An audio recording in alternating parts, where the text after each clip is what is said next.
Post-facelift psychology. It's something that is very, very seldom discussed, if at all. I don't ever recall reading about or watching any videos about what goes on in someone's mind after they've had a facelift. And only recently, like the past several months or so, have I heard from patients who have had facelifts elsewhere and come to me because of videos that I've produced on YouTube about bulges and other things about the midface that can happen after a facelift. So, like any other surgeon, I'm sitting here focused on the final outcome.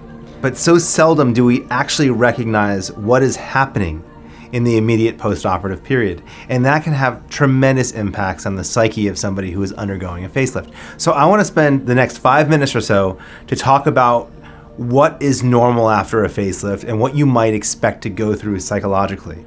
Because all we show as plastic surgeons are a carefully curated segment of befores and afters of patients who have results that we consider satisfactory. But nobody talks about that journey, that process of getting there, and I want to shed some light on it. I don't know if I'm the first to do so, but I hope I am.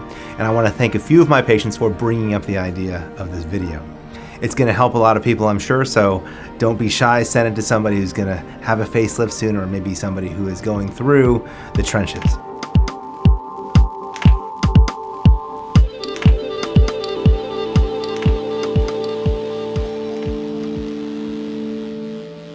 What do I mean by trenches? The facelift is a journey where you get all hyped up. Your plastic surgeon reassures you, pats you on the back. His or her nurse will take you aside and talk about all these things that can go wrong, but in reality, very seldom do. And it's a journey of being positive, positivity. You look what you have to look forward to. Let's do some simulations, some morphs, but nobody really dwells or even discusses the first 2 weeks after a facelift.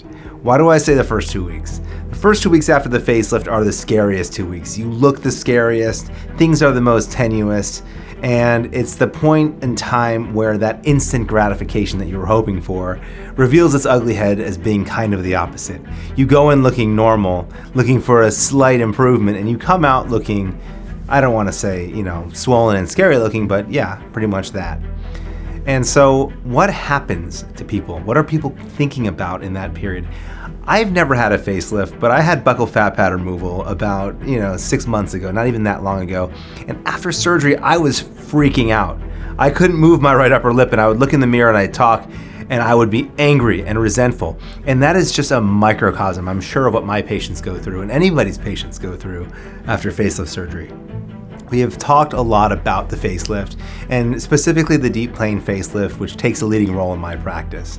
And what we're doing is we are basically deconstructing the entire midface and elevating it and suspending it again with stitches that are really stout and supported in layers in like a suspenders over belt or a belt over suspenders sort of way.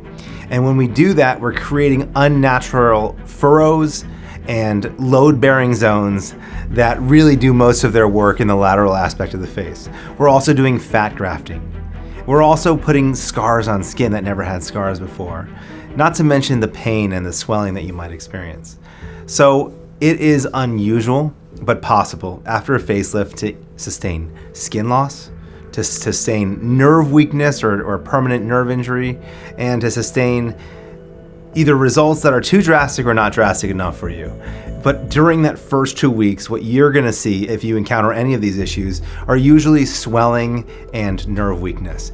And what your brain might go through during these periods is, again, it's that sense of regret and fear and embarrassment because you have done something that is designed to be elective and exciting. And you wanna keep it sort of on the DL so you don't have people to talk to. And you're all alone going through this process, isolated. I'm aware of that. I want you to know that. And your plastic surgeon should be aware of this too. So when you're going through this, I want you to know first and foremost, you're not alone. Last but not least, bruising. After a facelift, these visions that you get by Googling facelift recovery, where one side of the face is purple and huge, is not a normal outcome. That is a hematoma and should be explored urgently, if not emergently. However, bruising under the eyes, bruising at the side of the face here, corner of the mouth, along the jawline and even the lower part of your neck is normal. The smallest amount of blood and thin skin can lead to this kind of bruising that starts out as purple for a week or two, then eventually becomes yellow and green and disappears. So these are all normal things. For a month after facelift surgery, if you are regretting your decision or you feel guilty that you've hurt yourself more and you don't have anybody to talk to, you are in the majority of post-facelift patients. Post-facelift psychology is a serious topic, and I wish I can really talk about it more with my patients, but the truth is, for 2 to 4 weeks after a facelift surgery, you may be second guessing yourself. The good news is, in at least my practice, 95% of the cases, when you have a freak out or you're really nervous about something, these are transient issues, and these issues too will pass. I hope this helps. If somebody you know has gone through this, feels alone, try to be there for them.